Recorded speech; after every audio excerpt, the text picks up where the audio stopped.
ഓരോ ക്വസ്റ്റ്യനും ഓരോ സെക്കൻഡും വിലപ്പെട്ടതാണ് ഈ കോമ്പറ്റേറ്റീവ് എക്സാംസിൽ. അപ്പോൾ ടൈമാണ് ഏറ്റവും ഈ കോമ്പറ്റേറ്റീവ് എക്സാംസിൽ എനിക്ക് വാല്യുബിൾ ആയിട്ട് തോന്നിയിട്ടുള്ളത്. ന്യൂസ് പേപ്പേഴ്സ് ഞാൻ അങ്ങനെ റെഫർ ചെയ്തിട്ടില്ല. സക്സസ് അക്കാഡമിയുടെ തന്നെ കറണ്ട് അഫെയർ മാഗസീൻസ് ഉണ്ടായി. അതിൽ നിന്ന് തന്നെ എനിക്ക് വേറെ ഒന്നും പഠിക്കേണ്ട ആവശ്യം വന്നില്ല. 1 മിനിറ്റ് 2 മിനിറ്റ് എടുക്കുന്ന പ്രോബ്ലംസ് ഒക്കെ വെറും 30 സെക്കൻഡിലൊക്കെ നമുക്ക് പെട്ടെന്ന് ചെയ്യാൻ പറ്റും. നോട്ട്ബുക്ക് എടുത്ത് പഠിക്കാതെ കൂടുതൽ മോക്സിൽ ഫോക്കസ് ചെയ്യാനാണ് ഞാൻ പറയുക. സെൽഫ് മോട്ടിവേറ്റഡ് ആയിട്ട് നിൽക്കാനുള്ള പ്രധാന കാരണം എന്റെ സക്സസ് അക്കാഡമിയിലെ ഫാക്കൽറ്റീസ് തന്നെയാണ്. അവർ തന്ന ഹെൽപ്പ് ആൻഡ് സപ്പോർട്ട് എന്നെ കുറെ ഹെൽപ്പ് ചെയ്തു. Welcome to Success Academy. ഒരു ബാങ്ക് ജോലി നേടുക എന്നത് നിങ്ങളിൽ പലരുടെയും സ്വപ്നമാവാം. എന്നാൽ അത് എത്ര പേർക്ക് നേടിയെടുക്കാൻ കഴിയുന്നുണ്ട്? വ്യക്തമായ പ്ലാനിങ്ങോടുകൂടിയും ചിട്ടയായ പരിശീലനത്തോടുകൂടിയും നമുക്കത് നേടിയെടുക്കാൻ കഴിയും എന്നുള്ളതിന്റെ ഒരു ഉത്തമ ഉദാഹരണവുമായിട്ടാണ് ഞാൻ ഇന്ന് നിങ്ങളുടെ മുന്നിൽ വന്നിട്ടുള്ളത്. സക്സസ് അക്കാഡമിയിൽ കോച്ചിങ് പൂർത്തിയാക്കി ബാങ്കിന്റെ ക്ലറിക്കൽ എക്സാമും പ്രൊബേഷണറി ഓഫീസർ എക്സാമും ഒരുപോലെ ക്ലിയർ ചെയ്ത് വലിയൊരു വിജയത്തിൽ എത്തി നിൽക്കുന്ന നമ്മുടെ സ്വന്തം അഭിജിത്തിനെ നമുക്ക് പരിചയപ്പെടാം. അഭിജിത്തിന്റെ ഈ ഒരു വിജയത്തിലേക്കുള്ള യാത്ര, എങ്ങനെ എക്സാം ക്ലിയർ ചെയ്തു, അതിനുള്ള ഇൻസ്പിറേഷൻ എന്തായിരുന്നു എന്നെല്ലാം നമുക്ക് അഭിജിത്തിനോട് തന്നെ നേരിട്ട് ചോദിച്ചറിയാം. Hello Abhijith. Hi. First of all congratulations Abhijith. ഈ ഒരു വലിയ വിജയത്തിൽ എത്തി നിൽക്കുമ്പോ എന്താണ് ഫീൽ ചെയ്യുന്നത്, എന്താണ് പറയാനുള്ളത്? എന്താ ഇപ്പൊ പറയാ, സന്തോഷം തോന്നുന്നു. വളരെ സന്തോഷം.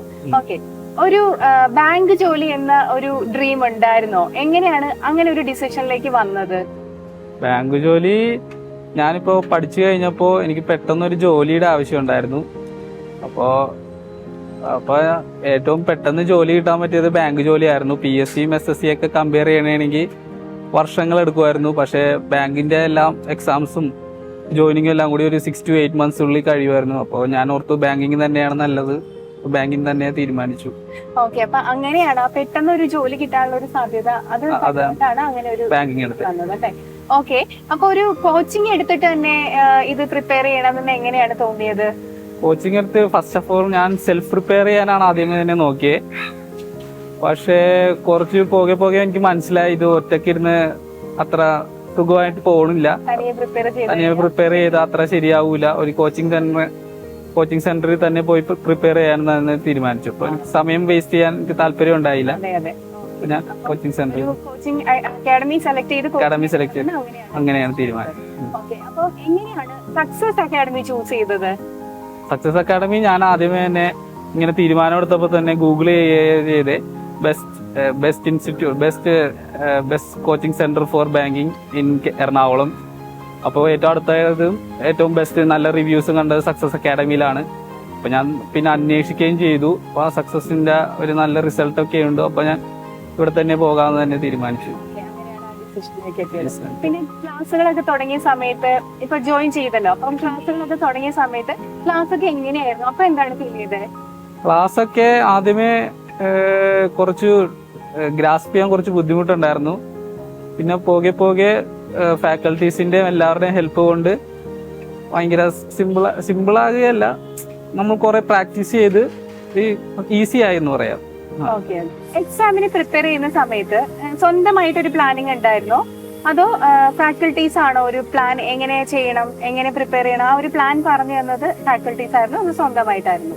സ്വന്തമായിട്ട് എനിക്ക് അങ്ങനെ പ്ലാനിങ് ഒന്നും ഉണ്ടായില്ല. ഫാക്കൽറ്റീസ് തന്നെയാണ് ഒരു പ്ലാൻ പറഞ്ഞു തന്നത്, എങ്ങനെയൊക്കെ പ്രിപ്പയർ ചെയ്യേണ്ടതെന്ന്. ഫാക്കൽറ്റീസ് ആയിരുന്നു മെയിൻ ഹെൽപ്പ് ചെയ്തത്. അപ്പം ആ ഒരു പ്ലാനിങ് എങ്ങനെ ആരായിരുന്നു കൂടുതൽ സപ്പോർട്ട് ചെയ്ത, ഹെൽപ്പ് ആൻഡ് സപ്പോർട്ട് ചെയ്ത ഫാക്കൽറ്റി ആരായിരുന്നു? അങ്ങനെ എടുത്തു പറയുകയാണെങ്കിൽ അമൃത മിസ് ആണ്. റീസണിങ് പഠിപ്പിക്കുന്ന അമൃത മിസ് ആണ് കൂടുതൽ ഹെൽപ്പ് ചെയ്തത്.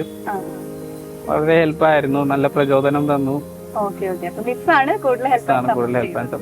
ഈ എക്സാമിന് പ്രിപ്പയർ ചെയ്യുന്ന സമയത്ത് എപ്പോഴെങ്കിലും തോന്നിയിട്ടുണ്ടായിരുന്നോ ഇത് എന്നെ കൊണ്ട് സാധിക്കോ, ഞാനിത് ക്ലിയർ ചെയ്ത് എടുക്കോ, എന്താവും, എങ്ങനെയാവും, അങ്ങനെയൊക്കെ ടെൻഷൻ ഉണ്ടായിരുന്നോ?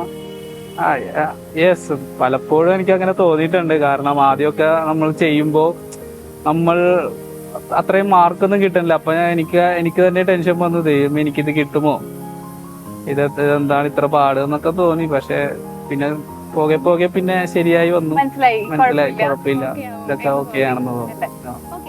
പലരും പറയാറുണ്ട് നമ്മളിങ്ങനെ ഒരു കോമ്പറ്റേറ്റീവ് എക്സാമിന് പ്രിപ്പയർ ചെയ്യുന്ന സമയത്ത് നമ്മുടെ പേഴ്സണൽ ആയിട്ടുള്ള എന്റർടൈൻമെന്റ്സ്, ഫ്രണ്ട്സ്, അങ്ങനെയുള്ള നമ്മുടെ പേഴ്സണൽ കുറച്ച് കാര്യങ്ങളുണ്ടല്ലോ, ആ ഒരു സന്തോഷങ്ങളൊക്കെ ഉണ്ടല്ലോ, അതെല്ലാം നമ്മളിങ്ങനെ ഒഴിവാക്കിയിട്ട് ഫുള്ളി ഇതിലേക്ക് തന്നെ കോൺസെൻട്രേറ്റഡ് ആയിട്ട് നമ്മൾ പഠിക്കണം, അങ്ങനെ ഇരിക്കണം, അങ്ങനെയൊക്കെ പറയുന്നുണ്ട്. അതിനോട് എന്താ അഭിജിത്തിന്റെ അഭിപ്രായം? അങ്ങനെ ചെയ്യണോ നമ്മള്? പേഴ്സണലി എനിക്ക് അങ്ങനെ ബുദ്ധിമുട്ടൊന്നും തോന്നിയില്ല. അതായത് അങ്ങനെ നമ്മുടെ എന്റർടൈൻമെന്റ് ഒക്കെ സാക്രിഫൈസ് ചെയ്യണമെന്ന് തോന്നിയില്ല. കാരണം ഞാൻ ഇത്ര കൃത്യമായ ഈ സമയത്തിൽ പഠിക്കണം, പിന്നെ ബാക്കി എന്റർടൈൻമെന്റിന് വേറെ സമയം, ഇങ്ങനെ ഞാൻ എന്റർടൈൻമെന്റ് ഒന്നും ഞാൻ സാക്രിഫൈസ് ചെയ്യാതെയാണ് പഠിച്ചത്. അതായത് ഇങ്ങനെ ഒരു എക്സാമിന് പ്രിപ്പയർ ചെയ്യുമ്പോൾ നമ്മൾ ഇങ്ങനെ ഇത്രയ്ക്ക് നമ്മൾ പ്രഷറൈസ് ചെയ്ത് അങ്ങനെ ഇരിക്കേണ്ട ആവശ്യമൊന്നുമില്ല. അത്രയ്ക്ക് പ്രഷറൈസ് ചെയ്യണം. നമ്മൾ നമ്മുടെ ഡിസിപ്ലിൻ അനുസരിച്ച് ഇത്തിരി ദിവസം ഒരു 3 മണിക്കൂറാണെങ്കിൽ 3 മണിക്കൂർ വൃത്തിക്ക് പഠിച്ചാൽ മതി.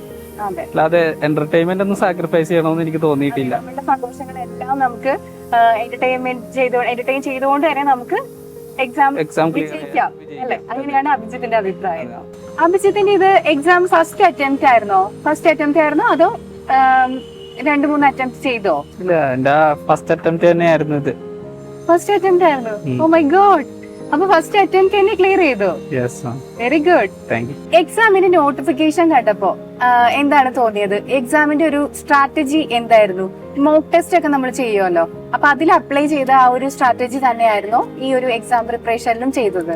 അതെ, മോക്ക് ടെസ്റ്റിൽ അപ്ലൈ ചെയ്ത സെയിം സ്ട്രാറ്റജി തന്നെയായിരുന്നു എക്സാമിലും തന്നെ ചെയ്തത്. കാരണം ഇപ്പൊ ഓരോ സബ്ജക്റ്റിലും നമ്മൾ സ്കിപ്പ് ചെയ്യാൻ പഠിക്കണം ക്വസ്റ്റ്യൻസ്. കാരണം ഓരോ ക്വസ്റ്റ്യനും ഓരോ സെക്കൻഡും വിലപ്പെട്ടതാണ് ഈ കോമ്പറ്റേറ്റീവ് എക്സാംസിൽ. അപ്പോൾ ഒരു ക്വസ്റ്റ്യനിൽ നമ്മൾക്ക് ശരിക്കും പറഞ്ഞാൽ ഒരു അര മിനിറ്റ്, 1 മിനിറ്റ്, മാക്സിമം 1 മിനിറ്റ് ഒക്കെ കളയാൻ പാടുള്ളൂ. 1 മിനിറ്റ് കൂടുതൽ കളയണത് നല്ലതല്ല. അപ്പൊ നമ്മളപ്പോ ആദ്യം തന്നെ ഈസി ക്വസ്റ്റ്യൻസ് ചെയ്യാനാണ് നോക്കണേ. പിന്നെ ഇത്തിരി ടഫ് ആണെങ്കിൽ അത് പിന്നത്തേക്ക് വെക്കും. പിന്നെ മാർക്ക് ഫോർ റിവ്യൂ ഒക്കെ ചെയ്യുമ്പോൾ അത് പിന്നീട് നമുക്ക് ചെയ്യാൻ പറ്റും. അതായത് പിന്നീടത്തേക്ക്, അതായത് ആദ്യത്തെ ഈസി ക്വസ്റ്റ്യൻസ് ഒക്കെ കഴിഞ്ഞിട്ട് പിന്നീടത്തേക്ക് വെക്കും. അപ്പൊ അങ്ങനെ നമുക്ക് മാക്സിമം അറ്റംപ്റ്റും ചെയ്യാൻ പറ്റും. സമയം, ടൈം മാനേജ്മെന്റ് അങ്ങനെ ചെയ്യാൻ പറ്റും. അപ്പൊ ആ ഒരു ടൈം മാനേജ്മെന്റ് ആണ് ഇമ്പോർട്ടന്റ്. ആ ഒരു സ്ട്രാറ്റജി വെച്ചിട്ട് ആണ് നമ്മൾ മോക്കും അങ്ങനെ തന്നെയാണ് ചെയ്ത് പ്രാക്ടീസ് ചെയ്യുന്നത്. ടൈമാണ് ഏറ്റവും ഈ കോമ്പറ്റേറ്റീവ് എക്സാംസിൽ എനിക്ക് വാല്യുബിൾ ആയിട്ട് തോന്നിയിട്ടുള്ളത്. ജനറൽ അവയർനെസ് ഒക്കെ പഠിക്കാനുള്ള ആ ഒരു സോഴ്സ് എവിടെ നിന്നായിരുന്നു കിട്ടിയത്? പേപ്പേഴ്സ് ഞാൻ അങ്ങനെ റെഫർ ചെയ്തിട്ടില്ല. സക്സസ് അക്കാഡമിയുടെ തന്നെ കറണ്ട് അഫെയർ മാഗസീൻസ് ഉണ്ടായി. ഡെയിലി PDFs മന്ത്ലി PDFs ഒക്കെ അവൈലബിൾ ആയിരുന്നു. അപ്പോൾ ഞാൻ ഡെയിലി PDFs ഒക്കെ അത് വായിക്കും. പിന്നെ മന്ത്ലി PDFs ഒക്കെ വെച്ച് റിവൈസ് ചെയ്യും. അപ്പൊ അതിൽ നിന്ന് തന്നെ എനിക്ക് വേറെ ഒന്നും പഠിക്കേണ്ട ആവശ്യം വന്നില്ല. ഡെയിലി അപ്ഡേറ്റ്സ് യൂട്യൂബിലെ ഷോർട്സ് വീഡിയോസ് ഒക്കെ ഉണ്ട്. പിന്നെ ഇടയ്ക്ക് കറണ്ട് അഫെയറിന്റെ വീഡിയോസ് ഒക്കെ ഇടാറുണ്ട്. അതും കൂടി പ്രിഫർ ചെയ്യുമായിരുന്നു ഞാൻ. അതൊക്കെയായിരുന്നു. സാധാരണ നമ്മുടെ ഈ PO എക്സാമിനൊക്കെ ക്വാണ്ടിറ്റേറ്റീവ് ആപ്റ്റിറ്റ്യൂഡ് ആണ് ഭയങ്കര ബുദ്ധിമുട്ടായിട്ടുള്ളത്, ടഫ് ആണെന്ന് പറയുന്നുണ്ട്. അഭിജിത്തിന് എങ്ങനെയായിരുന്നു? എന്താണ് അതിനെ പറ്റിയുള്ള അഭിപ്രായം? ക്വാണ്ടിറ്റേറ്റീവ് ആപ്റ്റിറ്റ്യൂഡ് ടഫ് തന്നെയാണ്. ടഫ് എന്ന് വെച്ചാൽ ക്വസ്റ്റ്യൻസ് ഒക്കെ സിമ്പിൾ ആയിരിക്കും, പക്ഷെ നമുക്ക് ആ ടൈമിൽ ചെയ്യാൻ കുറച്ച് ബുദ്ധിമുട്ടായിരിക്കും. അത് പ്രാക്ടീസോടെ തന്നെ ചെയ്യാൻ പറ്റുള്ളൂ. അത് എത്രത്തോളം പ്രാക്ടീസ് അത്രത്തോളം ടൈം മാനേജ് ചെയ്ത് കുറച്ച് സമയത്തിൽ ചെയ്യാം. അതിനൊക്കെ കുറെ സഹായമായത് അർജുൻ സാർ തന്നെയാണ്. സക്സസ് ഫാക്കൽറ്റി ആയിരുന്നു. അങ്ങനെയാണ് ഫാക്കൽറ്റി. അപ്പൊ അർജുൻ സാർ തന്നെ കുറെ ഷോർട്ട് കട്ട്സ് ഒക്കെ പഠിപ്പിച്ചായിരുന്നു. ഇപ്പൊ ക്വാണ്ടിറ്റേറ്റീവ് ആപ്റ്റിറ്റ്യൂഡിൽ ഏറ്റവും വേണ്ടത് ഷോർട്ട് കട്ട്, പെർസെന്റേജ് ആയാലും റേഷ്യോസ് ആയാലും കുറെ ഷോർട്ട് കട്ട്സ് ഒക്കെ ഉണ്ട്. അപ്പൊ ആ ഷോർട്ട് കട്ട്സ് ഒക്കെ വെച്ച് നമ്മൾ ചെയ്യുമ്പോൾ പെട്ടെന്ന് തന്നെ ആൻസർ കിട്ടും. സാധാരണ ഇത്തിരി 1 മിനിറ്റ് 2 മിനിറ്റ് എടുക്കുന്ന പ്രോബ്ലംസ് ഒക്കെ വെറും 30 സെക്കൻഡിലുള്ള നമുക്ക് പെട്ടെന്ന് ചെയ്യാൻ പറ്റും. അതുകൊണ്ട് വളരെ ഇങ്ങനെ പ്രാക്ടീസ് ചെയ്ത് സുഖമായി തോന്നി. അർജുൻ സാറിന്റെ ഹെൽപ്പോട് കൂടിയിട്ട് സാധാരണ എല്ലാവരും ഒരുപാട് മോക്ക് ടെസ്റ്റ് ചെയ്തിട്ടും കുറെ പ്രാക്ടീസ് ചെയ്തിട്ടും അവർക്ക് എക്സാം ക്ലിയർ ചെയ്യാൻ പറ്റുന്നില്ല, ക്ലിയർ ആവുന്നില്ല. എന്ത് മിസ്റ്റേക്ക് ആയിരിക്കും അവർക്ക് വന്നിട്ടുണ്ടാവുക? അല്ലെങ്കിൽ അവർ എന്തായിരിക്കും ശ്രദ്ധിക്കേണ്ടത്? പറയാനുള്ളത് ടൈം മാനേജ് തന്നെ ചെയ്യാനാണ്. ടൈം മാനേജ്മെന്റും നമ്മളെ ആക്യുറസിയും ടൈം മാനേജ്മെന്റ് ചെയ്ത് നോക്കാനാണ് ഏറ്റവും നല്ലത്. ആക്യുറസി കൂടുന്തോറും നല്ല മാർക്ക് തന്നെ കിട്ടാം. റീസണിങ് എങ്ങനെയുണ്ടായിരുന്നു? ഈ ക്വസ്റ്റ്യൻസ് നമ്മൾ ആൻസർ ചെയ്യുന്ന ടൈമിൽ ആങ്സൈറ്റി തോന്നാറുണ്ടായിരുന്നോ? പൊതുവെ പറഞ്ഞാൽ രസമാണ് ചെയ്യാൻ. കാരണം റീസണിങ്ങിൽ തന്നെ മെയിൻ ആയിട്ട് പസിൽസ് ആണുള്ളത്. പസിൽസ് ആദ്യമേക്ക് കുറെ ഇന്റിമിഡേറ്റിംഗ് ആയിട്ട് നമുക്ക് തോന്നും, ടഫ് ആയിട്ടൊക്കെ തോന്നും. പക്ഷെ ചെയ്ത് കഴിഞ്ഞ് കിട്ടുമ്പോ നല്ല രസമാണ് ഈ പസിൽസ് ചെയ്യാൻ. അപ്പൊ എൻജോയ് ചെയ്ത് ചെയ്യാൻ പറ്റും. ഒരു ചാലഞ്ച് ആയിട്ട് തന്നെ നമ്മൾ എടുക്കും. പക്ഷെ അവസാനം പസിൽസ് സോൾവ് ചെയ്യുമ്പോൾ നമുക്ക് നല്ലൊരു രസമായിട്ട് തന്നെ തോന്നാറുണ്ട്. എൻജോയ് ചെയ്തിട്ട് തന്നെയാണ്. എങ്ങനെ ഉണ്ടായിരുന്നു? അതിന്റെ പ്രിപ്പറേഷന് വേണ്ടിയിട്ട് ന്യൂസ് പേപ്പേഴ്സ് ഒക്കെ റെഫർ ചെയ്തിട്ടുണ്ടായിരുന്നോ? ഇംഗ്ലീഷ് ഏറ്റവും കൂടുതൽ ഹെൽപ്ഫുൾ ആയത് കൃഷ്ണേന്ദ്ര മിസ് തന്നെയാണ്. സക്സസിലെ ഇംഗ്ലീഷ് ഫാക്കൽറ്റി ആയിരുന്നു. മിസ്സിന്റെ ക്ലാസ്സുകൾ വളരെ ഹെൽപ്ഫുൾ ആയിട്ട് എനിക്ക് തോന്നി. കാരണം കുറെ ഗ്രാമറും കുറെ ചെറിയ ചെറിയ എററൊക്കെ മിസ് നല്ലോണം തന്നെ പഠിപ്പിച്ചു. അതൊക്കെ വെച്ച് ചെറിയ എറർ സ്പോട്ടിംഗ് ഒക്കെ ഭയങ്കര സിമ്പിൾ ആയിട്ട് തന്നെ തോന്നി. പിന്നെ ന്യൂസ് പേപ്പേഴ്സ് ഹിന്ദു എഡിറ്റോറിയൽ ആണ് ഞാൻ റെഫർ ചെയ്യാറുള്ളത്. ഹിന്ദു എഡിറ്റോറിയൽസ് വഴി പുതിയ പുതിയ വാക്കും വൊക്കാബുലറീസും നൽകും. പോരാത്തതിന് സക്സസിലെ മെറ്റീരിയൽസും തന്നായിരുന്നു. ആ മെറ്റീരിയൽസ് സ്റ്റഡി മെറ്റീരിയൽസ് തന്നായിരുന്നു. ആ മെറ്റീരിയൽസും കുറെ ഹെൽപ്പ് ചെയ്തു. ഡിസ്ക്രിപ്റ്റീവ് പേപ്പറിന്റെ അറ്റംപ്റ്റ് ആൻഡ് സ്ട്രാറ്റജി എങ്ങനെയായിരുന്നു? ഡിസ്ക്രിപ്റ്റീവ് പേപ്പർ മെയിൻ ആയിട്ട് ഒരു എസ്സേയും ഒരു ലെറ്ററും ആണ്. അപ്പൊ അതിന്റെ സ്ട്രാറ്റജി എന്ന് പറഞ്ഞാൽ അതിന്റെ കുറെ പ്രീ മോഡൽസ് ഉണ്ട്. അതായത് അതിന്റെ മോഡൽസ് ഒക്കെ അക്കാഡമിയിലെ മിസ്മാർ തന്നെ പഠിപ്പിച്ചു. അതൊക്കെ എങ്ങനെയൊക്കെയാണെന്നും പിന്നെ കുറെ ആ ഒരു പാറ്റേൺ ഓൾറെഡി പ്രാക്ടീസ് ചെയ്തിട്ടുണ്ടായിരുന്നു. Okay okay. അപ്പൊ അങ്ങനെയാണ് ആ പേപ്പർ അറ്റൻഡ് ചെയ്തത്. ശരി ശരി. ഓക്കെ. പിന്നെ അതിൽ പറയുന്നത് ടൈപ്പിംഗ് കുറച്ചും കൂടി എഫിഷ്യന്റ് ആയിട്ട് ടൈപ്പിംഗ് തന്നെ പഠിക്കണം. ടൈപ്പിംഗ് കുറച്ച് സ്പീഡ് ഉണ്ടെങ്കിൽ കുറെ ഹെൽപ്ഫുൾ ആയിരിക്കും ടൈപ്പിംഗ് ശരി. ഓക്കെ. നമ്മൾ ഈ എക്സാമിന് പ്രിപ്പയർ ചെയ്യുന്ന ടൈമിൽ ആ ഒരു ഡേയ്സ് അടുത്ത് വരുമ്പോൾ നമ്മൾ പ്രധാനമായിട്ടും എന്തെല്ലാം കാര്യങ്ങളാണ് ശ്രദ്ധിക്കേണ്ടത് കാൻഡിഡേറ്റ്സ്, അല്ലെങ്കിൽ എന്തൊക്കെ മിസ്റ്റേക്സ് ആണ് നമ്മൾ അവോയ്ഡ് ചെയ്യേണ്ടത്? എക്സാം ഡേയ്സ് ആവുമ്പോൾ തന്നെ നമ്മൾ ഒരു കാര്യം എന്ന് പറഞ്ഞാൽ പിന്നെയും നോട്ട്ബുക്ക് എടുത്ത് പഠിക്കാതെ കൂടുതൽ മോക്സിൽ ഫോക്കസ് ചെയ്യാനാണ് ഞാൻ പറയുക. കാരണം ഒരു ദിവസം എക്സാം ഡേയ്സ് ആവുമ്പോൾ തന്നെ ഒരു ദിവസം ഒരു 1-2 മോക്കൊക്കെ ചെയ്യുമ്പോൾ വളരെ ഹെൽപ്ഫുൾ ആയിരിക്കും തോന്നും. അപ്പൊ നമ്മള് എക്സാം എങ്ങനെയാണെന്ന് പറഞ്ഞ് യൂസ് ടു ആവും. അപ്പൊ ആ ഒരു പേടി നമുക്ക് മാറ്റാൻ പറ്റും മോക്ക് ചെയ്യണ വഴി. പിന്നെ അധികം ടെൻഷൻ അടിക്കാതിരിക്കുക, റിലാക്സ് ആയിട്ടിരിക്കുക. ഓക്കെ. അപ്പൊ ആ ഒരു എക്സാം എടുക്കുന്ന സമയത്ത് നമ്മൾ വീണ്ടും പഠിച്ചുകൊണ്ട് തന്നെ ഇരിക്കാതെ കൂടുതൽ മോക്ക് ടെസ്റ്റുകൾ എടുത്ത് പ്രാക്ടീസ് ചെയ്യുക. പിന്നെ മൈൻഡ് റിലാക്സ് ആക്കി വെക്കുക, ടെൻഷനൊന്നും ഇല്ലാതെ. അതാണ് നമ്മൾ ശ്രദ്ധിക്കേണ്ടത്. Okay okay. അഭിജിത്തിന്റെ സെൽഫ് മോട്ടിവേഷൻ എന്തായിരുന്നു? എങ്ങനെയാണ് സെൽഫ് മോട്ടിവേറ്റഡ് ആയിട്ട് കീപ്പ് ചെയ്തത്? ഞാൻ സെൽഫ് മോട്ടിവേറ്റഡ് ആയിട്ട് നിൽക്കാനുള്ള പ്രധാന കാരണം എന്റെ സക്സസ് അക്കാഡമിയിലെ ഫാക്കൽറ്റീസ് തന്നെയാണ്. അവർ തന്ന ഹെൽപ്പ് ആൻഡ് സപ്പോർട്ട് എന്നെ കുറെ ഹെൽപ്പ് ചെയ്തു. പിന്നെ എനിക്ക് ഫിനാൻഷ്യലി സ്റ്റേബിൾ ആയിട്ടുള്ള ഒരു ജോബ് എന്റെ വലിയ ആഗ്രഹമായിരുന്നു. അതും സക്സസ് അവർ തന്ന ഹെൽപ്പും സപ്പോർട്ടും എന്നെ കുറെ ഹെൽപ്പ് ചെയ്തു. അതൊക്കെ കൂടെ തന്നെയാണ് ഞാൻ സെൽഫ് മോട്ടിവേറ്റഡ് ആയിട്ട് തന്നെ നിന്നത്. ഇന്റർവ്യൂ എങ്ങനെ ഉണ്ടായിരുന്നു? എന്തെല്ലാം ക്വസ്റ്റ്യൻസ് ആണ് ഇന്റർവ്യൂവിൽ ചോദിച്ചത്? ഇന്റർവ്യൂ എനിക്ക് വളരെ നല്ലൊരു എക്സ്പീരിയൻസ് തന്നെയായിരുന്നു. കാരണം ഞാൻ ഇതുവരെ അങ്ങനെ ഇന്റർവ്യൂ ഒന്നും പോയിട്ടുണ്ടായില്ല. പക്ഷെ നല്ല എക്സ്പീരിയൻസ് ആയിരുന്നു. അപ്പൊ അവരുടെ പാനലിലെ തന്നെ ആൾക്കാരൊക്കെ നമ്മുടെ ബാങ്കിങ് നോളജ് കുറച്ച് ചോദിക്കും, അത്യാവശ്യം ചോദിക്കും. അതായത് ബാങ്കിങ് അവയർനെസ് എന്തായാലും പഠിച്ചിട്ട് വേണം. പിന്നെ കറണ്ട് അഫയേഴ്സ് എന്തായാലും അതും ആ ഒരു മാസം നമ്മൾ ഇന്റർവ്യൂ ഡേറ്റിലുള്ള ആ ഒരു മാസത്തെ ഒരു കറണ്ട് അഫെയർ റീസെന്റ് ആയുള്ള അതിലെ ന്യൂസ് ഒക്കെ ചോദിച്ചിരുന്നു. പിന്നെ അതുപോലെ നമ്മുടെ കോൺഫിഡൻസ് ആണ് അവർ ചെക്ക് ചെയ്യാനായിട്ട് എനിക്ക് തോന്നിയിട്ടുള്ളൂ. നമ്മളെ എത്ര കോൺഫിഡൻസ് ആയിട്ടാണ് പറയണേ, അതാണ് അവർ ചെക്ക് ചെയ്യുന്നത്. മോക്ക് ഇന്റർവ്യൂ എടുത്തിട്ടുണ്ടായിരുന്നോ? മോക്ക് ഇന്റർവ്യൂ ആയിട്ട് എടുത്തിട്ടില്ല. പക്ഷെ അമൃത മിസ് കുറെ കുറെ ടിപ്സ് ഒക്കെ പറഞ്ഞു തന്നായിരുന്നു. ഇപ്പൊ ഇതൊക്കെയാണ് പോസിബിൾ ചോദ്യങ്ങൾ ഇതൊക്കെയാകാം, ഇപ്പൊ ഇതിൽ പ്രിപ്പയർ ചെയ്യോ. പിന്നെ അക്കാഡമിയിൽ നിന്ന് പഠിച്ചു പോയ പഴയ പ്രീവിയസ് ഇയർ സ്റ്റുഡൻസിന്റെ ഒക്കെ അവരുടെയൊക്കെ വിളിച്ച് ചോദിച്ചു.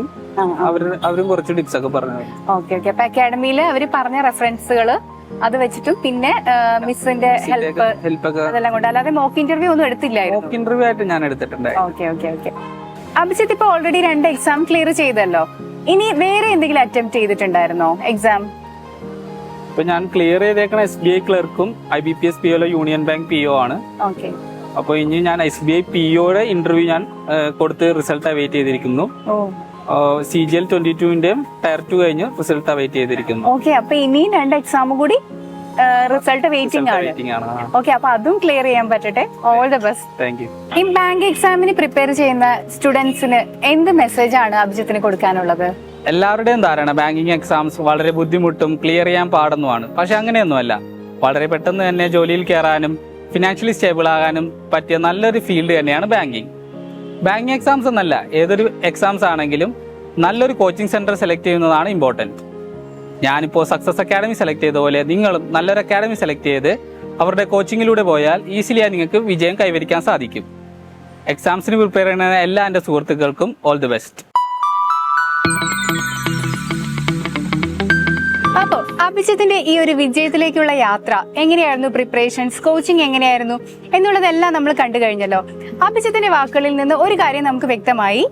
സർക്കാർ അല്ലെങ്കിൽ ബാങ്ക് ജോലി സ്വപ്നം കാണുന്നവർക്ക് നല്ലൊരു അക്കാഡമി സെലക്ട് ചെയ്ത് കോച്ചിങ് എടുത്തതിന് ശേഷം പ്രിപ്പയർ ചെയ്യുന്നതായിരിക്കും നല്ലത്. അങ്ങനെയാണെങ്കിൽ അവർക്ക് ഉറപ്പായും വിജയം നേടാൻ കഴിയും എന്നുള്ളതാണ് നമ്മുടെ അഭിജിത്തിന്റെ വാക്കുകളിൽ നിന്ന് നമുക്ക് മനസ്സിലായിരിക്കുന്നത്. അപ്പോൾ ഇതുപോലെ bank SSC plus bank exam സംബന്ധമായ വിവരങ്ങൾക്കും അഡ്മിഷൻ സംബന്ധമായ വിവരങ്ങൾക്കും എല്ലാം സക്സസ് അക്കാഡമിയെ നിങ്ങൾക്ക് കോൺടാക്ട് ചെയ്യാവുന്നതാണ്.